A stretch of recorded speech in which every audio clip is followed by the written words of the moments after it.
Cafecito con la licenciada es una presentación de Ibereconomía, España en positivo, tu portal de noticias. Belaera Glam, moda y accesorios para la mujer glam. Nutritienda Caracas, todo lo que necesitas para tu salud nutricional. Autoservicio Italia, con más de 60 años en Venezuela ofreciendo servicio para tu carro. Nutricionista Rosicela, porque invertir en nutrición es invertir en salud. Bienvenidos a un nuevo cafecito con la licenciada. 30 minutos de información en donde mientras usted gusta de un sabroso café, puede escucharnos y saber más de salud, nutrición, bienestar, todo para su beneficio. Hoy vamos a hablar de un término que se conoce como bruxismo. No sé si ustedes alguna vez lo han escuchado, pero seguramente sí han escuchado el rechinar de dientes. Para este tema tenemos al especialista, el doctor Francesco Camarano, quien es odontólogo con experiencia en bruxismo y trastornos mandibulares. Es profesor universitario de la Facultad de Odontología de la Universidad Central de Venezuela. Bienvenido, doctor, al programa. Gracias por estar con nosotros hoy. Bueno, muchísimas gracias a ustedes por la invitación. Bueno, y con mucho gusto siempre estos encuentros son importantes porque además nos ayudan, como digo yo, a crear el bienestar común, ¿no? Ya que estamos dando información y bueno, eso es importante también hoy en día. Claro que sí. ¿Y quién mejor que usted para hablarnos del bruxismo, ¿no? De ese rechinar de diente, como comúnmente le decimos? Pero bueno, vamos a entrar en materia y vamos a definir bien a qué se le conoce como bruxismo. Bueno, el bruxismo hoy en día se define como el comportamiento, fíjate que ya ni siquiera es alteración, enfermedad, trastorno, sino como el comportamiento de apretar y o rechinar los dientes sin que haya una función implícita, es decir, sin que nosotros estemos masticando los alimentos, sin que estemos hablando. Entonces hay ese contacto dentario sin una función fisiológica de por medio. Entonces, por lo tanto, esto hace que se sobrecargue el sistema muscular debido a que nuestros músculos masticatorios y los otros elementos del sistema masticatorio están preparados para trabajar de una manera específica durante el acto masticatorio. Todo lo que tenga que ver con un trabajo extra trae una alteración en el sistema, básicamente a nivel de los músculos masticatorios y de las articulaciones temporomandibulares. Perfecto, entonces aquí cae el mito de aquellas personas que piensan que, bueno, sí, no es algo negativo, es decir, es como una característica de la persona el rechinar los dientes y eso no conlleva a nada malo. Hoy vamos a descubrir que eso no es así, o sea, sí es un comportamiento atípico, es decir, no debe estar presente en la persona. Ahora bien, ¿cuáles son en general los signos y síntomas, aparte del sonido, ¿no? Que pueda hacer que las personas que nos están viendo hoy identifiquen que puedan tener este problema? ¿Cuáles son esos signos, síntomas que la persona con bruxismo comienza a presentar? Ok, el signo más evidente, como tú bien nos decías, es el desgaste dentario, ¿ok? Entonces, cuando nosotros empezamos a ver que nuestros dientes se están desgastando de una manera atípica a temprana edad, entonces, bueno, podemos empezar a sospechar del bruxismo. Lo otro es que muchas veces la persona, especialmente cuando se trata del bruxismo del sueño, como está durmiendo, por supuesto, y es un acto involuntario, no sabe que está haciendo bruxismo. Entonces, bueno, es el reporte de las personas que hacen vida con esta persona bruxómana. Entonces, ese es otro dato importante. Así que, bueno, si tenemos familias, tenemos hijos, tenemos pareja, hay bueno, empezarse a preocupar para ver si ahí se produce este comportamiento durante el sueño. Ahora bien, lo otro es dolor muscular, dolor a nivel de la cara, a nivel de los músculos masticatorios, específicamente en macetero y músculos temporales, en la zona de la sien. El otro problema es el dolor en la articulación temporomandibular el ruido en esta articulación, que pueden ser todas consecuencias del bruxismo. Bueno, asimismo, un estado de poco alerta durante el día, debido a que, claro, al haber bruxismo, el paciente generalmente duerme mal y por lo tanto, bueno, es un estado como de pesadez, de no captar bien, inclusive puede fallar en el rendimiento diario de la persona que padece de bruxismo. Claro, fíjense que va entonces mucho más allá de simplemente el sonido, el desgaste dental, y conlleva pues otras áreas también de fuera de la boca que afecta directamente. Entonces es bien importante que si la persona identifica que puede estar sufriendo de bruxismo, o la persona que vive o convive con él o con ella, puedan alertarlo para que puedan asistir a la consulta, ¿verdad?, de especialistas como el doctor. Ahora bien, si llega el paciente a su consultorio y le dice: doctor, yo sospecho que sufro de bruxismo, ¿cómo se realiza la evaluación? ¿Cómo se hace el diagnóstico? Bueno, el diagnóstico, como yo siempre digo, el paciente ya trae prácticamente el 70% del diagnóstico, porque eso, lo que tú dices, muchos pacientes se autoalertan que están haciendo algo inadecuado, y en otras ocasiones los familiares, las personas que hacen vida con esto. Entonces, claro, ya allí digamos que hay un camino hacia el diagnóstico. Nosotros lo que tenemos que hacer es verificar ese diagnóstico. Bueno, y el examen clínico consiste, bueno, en un examen minucioso de la cavidad bucal en busca de desgaste dentario, en busca de microgrietas, que esas sí no se ven a simple vista, y estas microgrietas hacen que los dientes estén más susceptibles a fractura. Eso es importante. Inclusive se está viendo mucho ahorita lesiones en tejido blando, es decir, en lengua, en la parte interna de las mejillas, porque claro, el paciente puede llegar a morderse esa zona, y la lengua, lo que se conoce como la lengua festoneada, es decir, los dientes marcados en la lengua, o sea, la lengua como si tuviese olas, ¿no? Eso es importante también. Lo otro es, bueno, hacer una ocultación de las articulaciones temporomandibulares con un estetoscopio, porque muchas veces el ruido no se escucha normalmente, y el mismo paciente no lo siente, pero o sea, hay que ser un poquito más minucioso. Nosotros estamos utilizando para el diagnóstico también equipos de biofeedback que nos demuestran o sea, el funcionamiento del músculo macetero y del músculo temporal en tiempo real. Entonces, si estos músculos están muy contraídos, cuando nosotros le damos la orden de relajarse, eso nos lleva a pensar que sí hay una información dentro del músculo, que es una información sostenida de contracción producto del bruxismo.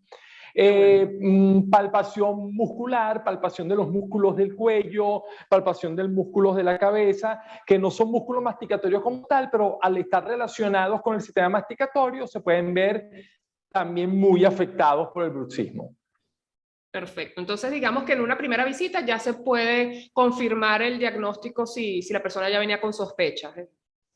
Exactamente. Ahora bien, hay métodos mucho más sofisticados, como por ejemplo la polinsonografía, que es un estudio que se realiza en un laboratorio del sueño, donde al paciente se le conectan una serie de sensores y el paciente duerme en esa unidad de laboratorio, y bueno, y allí solamente no se va a descubrir el bruxismo, sino otras alteraciones que suceden durante el sueño.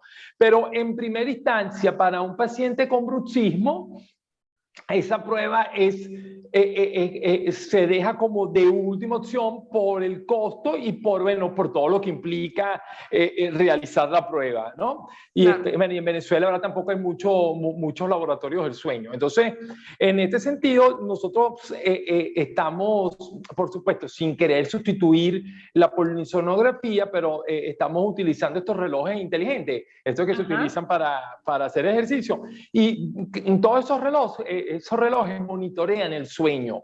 Entonces, al monitorear el sueño, nosotros podemos tener algunas características del sueño de esa persona y, bueno, ir sacando también conclusiones. Entonces, bueno, ya los pacientes que tienen su reloj inteligente, estamos haciendo las pruebas y de verdad que no hemos encontrado algunas diferencias con pacientes que no sufren de bruxismo. Por ejemplo, que pasan más tiempo en la fase del sueño REM, que es la fase donde se sueña. Y es la fase que está relacionada, la fase del sueño que se dice que está relacionada con el bruxismo, ¿no? También pacientes que se despiertan más de lo normal, entonces también está asociado al bruxismo, porque el bruxismo se da también porque se producen microdespertares producto de la liberación de algunos neurotransmisores que hacen que se produzcan microdespertares, y estos microdespertares se acompañen de una hiperactividad muscular que se refleja en músculos de la cara y cabeza y cuello como bruxismo. Qué complicado, ¿no? Todo el sistema, como algo que las personas consideran sencillo, va mucho más allá. Y bueno, hoy estamos aprendiendo sobre esto, ¿no? Y bueno, qué buena noticia. No sabía que los teléfonos, no, los relojes inteligentes podían pues ayudarnos en este sentido, dándole información sobre la calidad del sueño, ¿no? Y bueno, un punto positivo entonces para esta tecnología. Y hablando de eso, ¿cuáles serían las causas? ¿No? Porque muchas veces la persona piensa que el bruxismo solamente lo sufren aquellas personas que están pasando por un momento difícil de estrés, de tensión nerviosa, y que se elimina normalmente cuando ya supera esa situación estresante.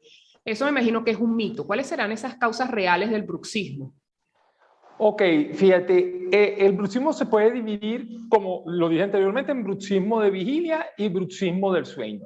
El bruxismo de vigilia responde más a patrones conductuales. Entonces, tenemos que evaluar muy bien cómo es nuestro día a día, qué hacemos durante el día, cuánto estrés estamos sometidos, a cuánta ansiedad estamos sometidos, y podemos trabajar en función de eso. El bruxismo de noche tiene que ver, o el bruxismo del sueño, tiene que ver más con eventos neuronales y se producen, como decía anteriormente, por la intermediación de algunos neurotransmisores. ¿Ok? Entonces, ¿qué sucede?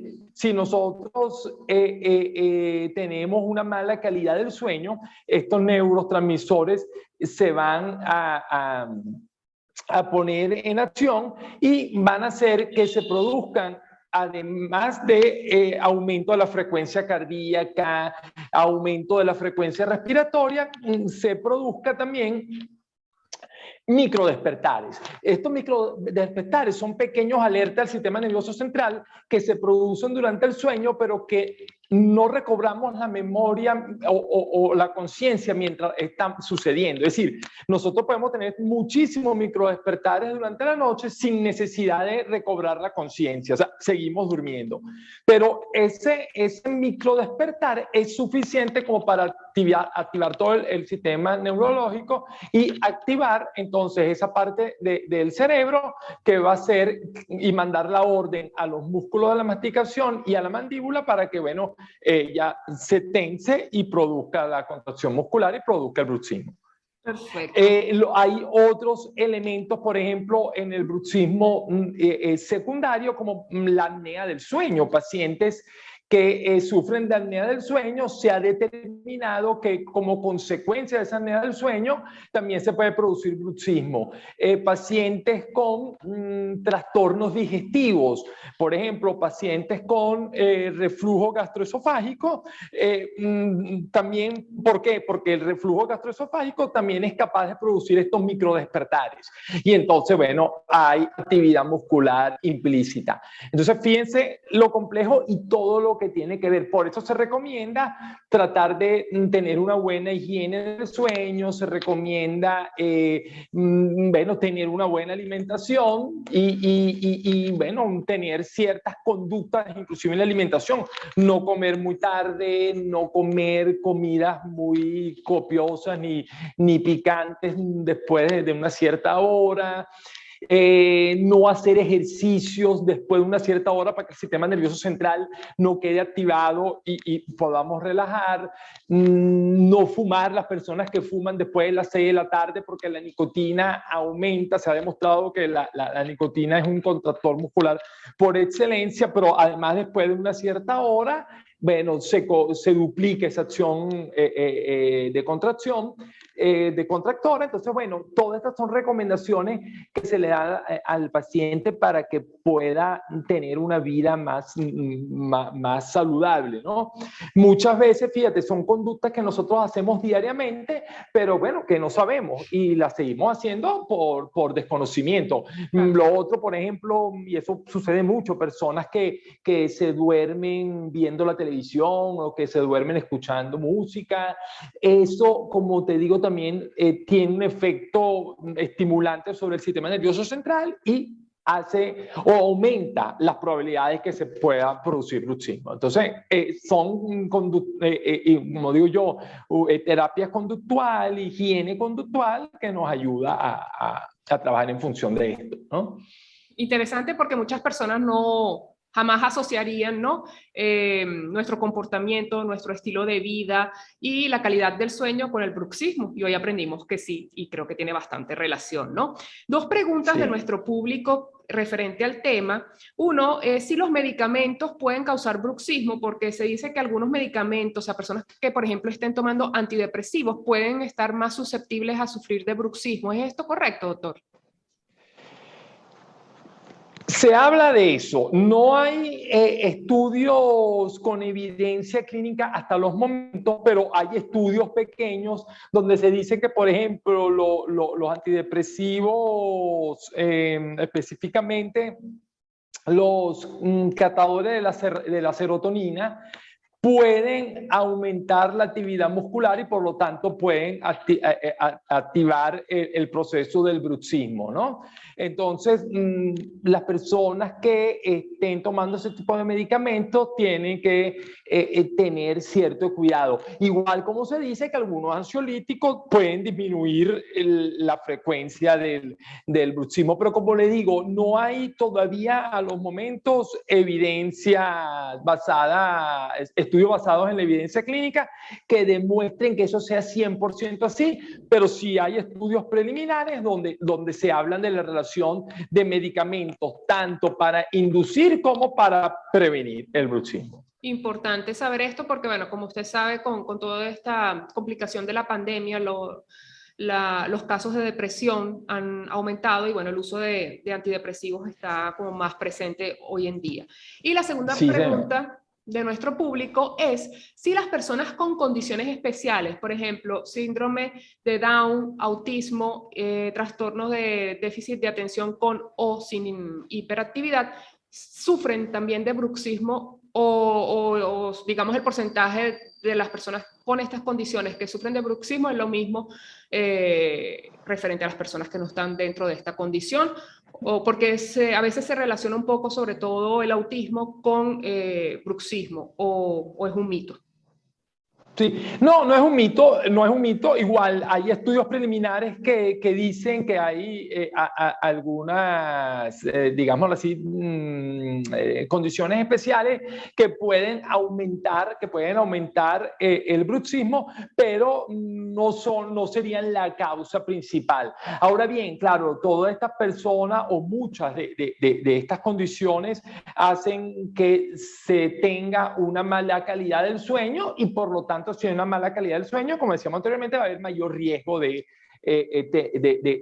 tener el comportamiento del bruxismo. Entonces, bueno, lo indicado aquí es que igualmente las personas que hagan vida con personas que tengan estas condiciones especiales, bueno, estén pendientes para ver si hay el rechinamiento, hay movimiento de la mandíbula, hay ruido durante la noche o simplemente un gesto de tensión, porque el bruxismo también puede ser céntrico, es decir, la persona que simplemente muerde sin mover la mandíbula. Entonces, claro, esa persona igualmente está haciendo un bruxismo que se llama un bruxismo céntrico y aquí el problema es que va a haber más sobrecarga en los músculos y va a haber más dolor a nivel muscular.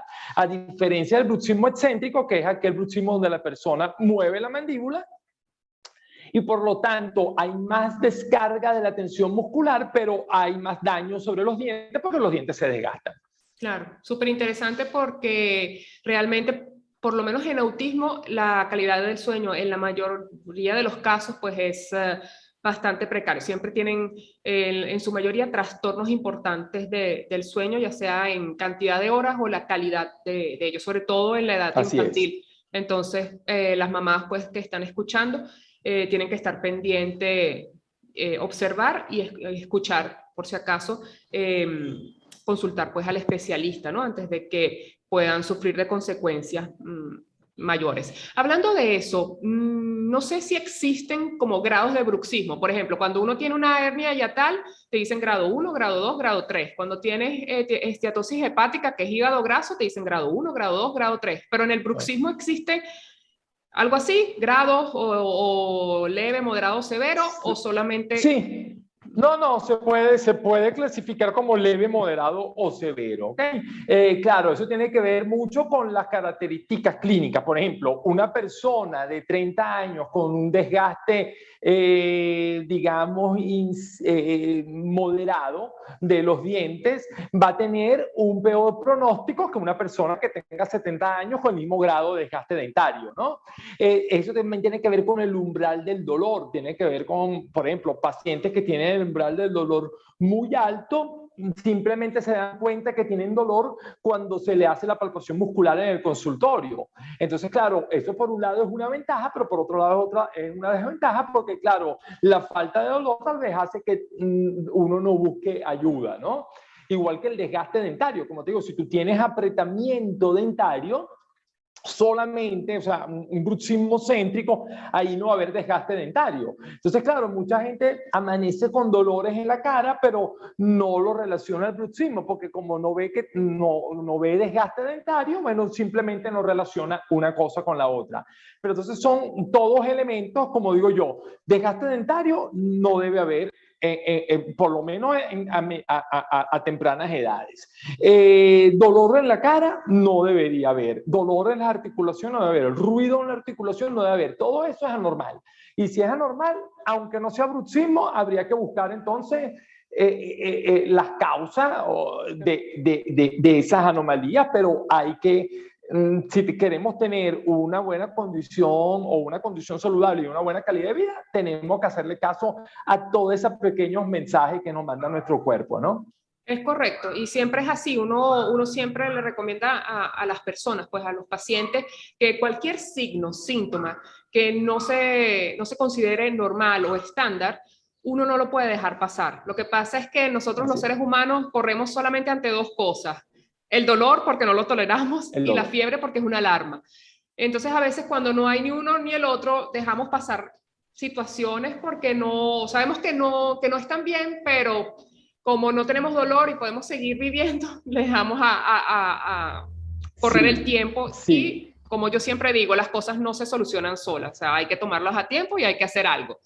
Entonces, vamos a hablar de eso, o sea, ¿qué sucede en el bruxismo? ¿Se cura o solamente se trata? ¿Y cómo se trata el bruxismo? Ok, el bruxismo, exactamente.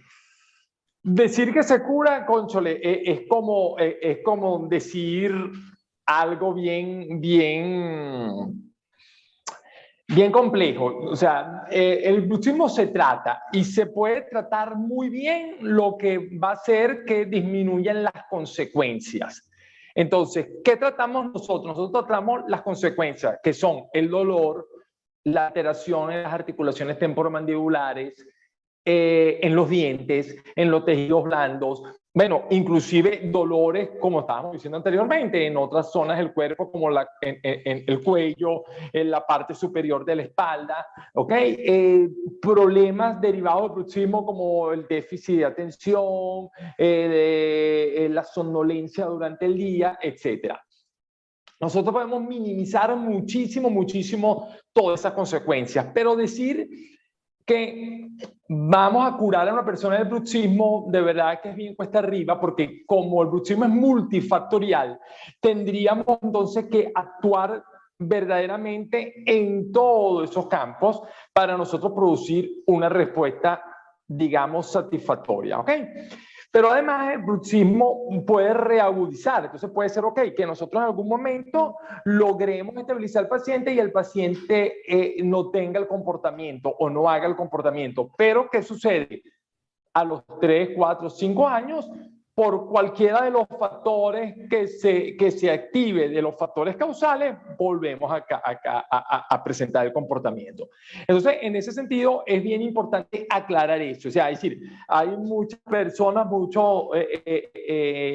inclusive colegas, que le dicen al paciente que con una férula le van a eliminar el bruxismo. No, con la férula nosotros vamos a disminuir la contracción muscular, el dolor en la cara, como le digo, el desgaste dentario, vamos a proteger a los dientes, pero no vamos a eliminar el bruxismo. Entonces, hoy en día nosotros, particularmente el protocolo que seguimos nosotros en la clínica, es trabajar con 3 elementos, ¿ok? Entonces, trabajamos con estos elementos físicos como son la férula o cualquier otro dispositivo que nos ayude a romper esa memoria muscular de contracción.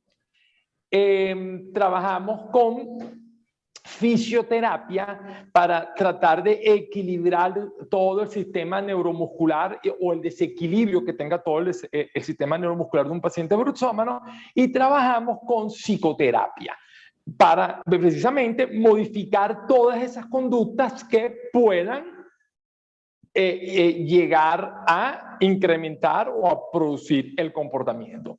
Entonces, ¿qué sucede con esto? La idea es trabajar estos 3 elementos en conjunto. ¿Para qué? Para tratar de apagar ese gran fuego producto de esos fuegos pequeñitos, ¿ok? Entonces, por eso el tratamiento se plantea siguiendo este protocolo multidisciplinario donde intervienen básicamente 3 disciplinas que nos van a ayudar a sobrellevar el problema. Es como digo también, otro ejemplo que siempre pongo, ¿no?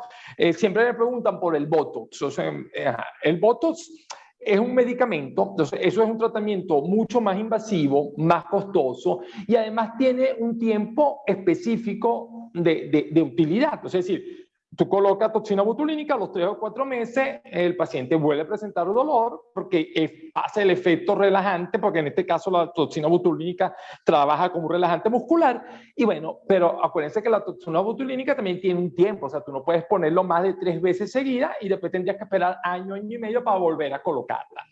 Y en el interín, el paciente no aprende a vivir con su comportamiento.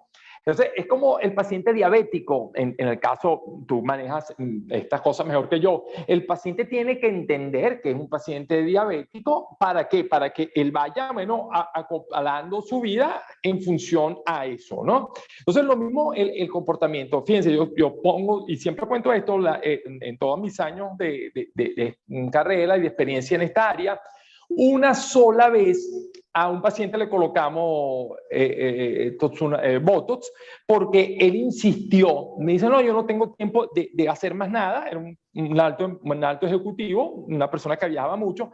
Y dice, no, y si yo me hago la férula, yo sé que la voy a perder cada 5 días. Bueno, ok. Se le puso, evidentemente a los 2 días, me llamó perfecto. Eso se le dijo, mira, el dolor va a mejorar en un 100%. Fue su caso, pero a los 3 meses la depresión de ese señor fue alta, porque claro, él se había acostumbrado a no tener dolor. A los 3 meses le volvió el dolor igual que antes. Y ya entonces la segunda vez que se le puso Botox, el efecto no fue igual. Bueno, terminó usando o haciendo el tratamiento convencional largo, pero a la larga le trajo mejores resultados que el Botox. Entonces, claro, no es que yo estoy cerrando la posibilidad del Botox, pero precisamente por todas esas razones, y además que ya se ha demostrado, aquí sí hay estudios basados en la evidencia, se ha encontrado que no tiene no tiene más efecto que la férula. De hecho, el porcentaje de beneficio de la férula sobrepasa el de Botox en un 10%, o sea que están casi allí. Pero si tú lo comparas a un tratamiento no invasivo, no farmacológico, menos costoso, entonces, bueno, es preferible ir por el tratamiento tradicional, que además, entonces tiene otra ventaja, te va a proteger los dientes también. Claro que no hace el Botox, por supuesto. Es que no hace el Botox, exactamente. Claro. Sí, eso es algo así, si lo traspolamos a nutrición, es algo así como la cirugía bariátrica, en donde el paciente cree que con la cirugía va a solucionar sus problemas sin cambiar estilo de vida. Y es mentira, el estilo de vida, esos factores modificables son importantísimos, no podemos librarnos de ellos, porque si no, bueno, vas a recurrir y vas nuevamente a estar como de cero, pues, en cualquiera de las condiciones. Sí. Y fíjense que en el bruxismo es lo mismo. A lo mejor ese paciente pues estuvo muy bien mientras no tenía dolor y seguía con su estilo de vida, seguramente su misma alimentación, su mismo estrés, porque si no hay una modificación de las causas, obviamente vuelves en el tiempo a presentar los síntomas. Bueno, doctor, para concluir, sus recomendaciones a todas las personas que nos están viendo hoy y sus puntos de contactos y redes sociales para que las personas puedan preguntar y también puedan asistir, todas aquellas personas que hoy están sospechando de sufrir de bruxismo, puedan consultarlo y visitarlo. Ok, fíjate, como conclusión, ponerle mucha atención, bueno, tratar de identificar conductas que puedan incrementar nuestra tensión emocional y por lo tanto, bueno, producir el bruxismo. Inclusive, ya que estamos hablando con una nutricionista, muchos hábitos alimenticios, o sea, reeducarse en el uso del sistema masticatorio. Nosotros generalmente no sabemos masticar o perdemos como la costumbre o la educación en cuanto a esto. Pero fíjense, por ejemplo, una cosa muy importante es masticar por ambos lados siempre. Y nosotros siempre masticamos más de un lado que de otro, pero nosotros tenemos que tratar de equilibrar el sistema neuromuscular. Entonces, ¿qué sucede? Tenemos que tratar de tener una masticación balanceada, es decir, balanceada de lado y lado. Bueno, que no se vuelva obsesión, pero empezar a ver cómo masticamos. Es decir, si yo me como una galleta de soda y la mastico 50 veces, bueno, eso no está bien. Ahí hay algo que hay que modificar, porque eso estaría incrementando el trabajo muscular, ¿ok? Lo otro es que, bueno, hay que tratar de tener una buena mordida, ¿ok? Con dientes que aumenten la capacidad masticatoria, porque de hecho, fíjate, si hay un desequilibrio en el producto del bruxismo, la masticación no va a ser adecuada, no va a haber un balance cuando nosotros hacemos deglución, por lo tanto, ya desde allí empieza un proceso digestivo inadecuado. Entonces, eso, irle poniendo atención a esas pequeñas señales, dolores, ruido, como dije anteriormente, eso no es normal. Eso no es normal. Entonces, tratar de buscar ayuda en los distintos campos en función de esto. Bueno, y las redes sociales, básicamente por Instagram, @cuidado con el bruxismo.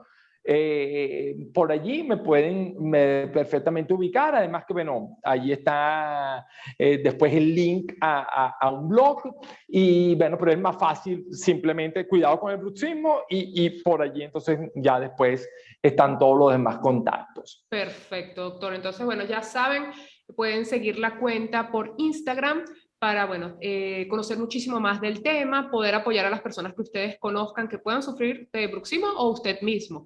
Bueno, muchísimas gracias, doctor, por su tiempo. De verdad nos ha dado una información súper importante que no conocíamos y, bueno, yo sé que muchas personas hoy que van a ver el programa, pues van a solucionar su problema porque se van a ver identificados y van a entender que necesitan del especialista. Muchísimas gracias por su tiempo y por su valiosa información. Nosotros nos despedimos por el día de hoy. Pueden siempre seguirme en Instagram también como @nutricionista_Rosicela con doble L y pueden suscribirse en la campanita de este canal en YouTube para que no se pierdan ninguna de las entrevistas porque cada una es interesante y muy importante para nuestra salud. Muchísimas gracias y hasta la próxima. Un cafecito con la licenciada fue una presentación de Ibereconomía, España en positivo, tu portal de noticias. Bella Glam, moda y accesorios para la mujer glam. Nutritienda Caracas, todo lo que necesitas para tu salud nutricional. Autoservicio Italia, con más de 60 años en Venezuela, ofreciendo servicios para tu carro. Nutricionista Rosicela Puglisi, porque invertir en nutrición es invertir en salud.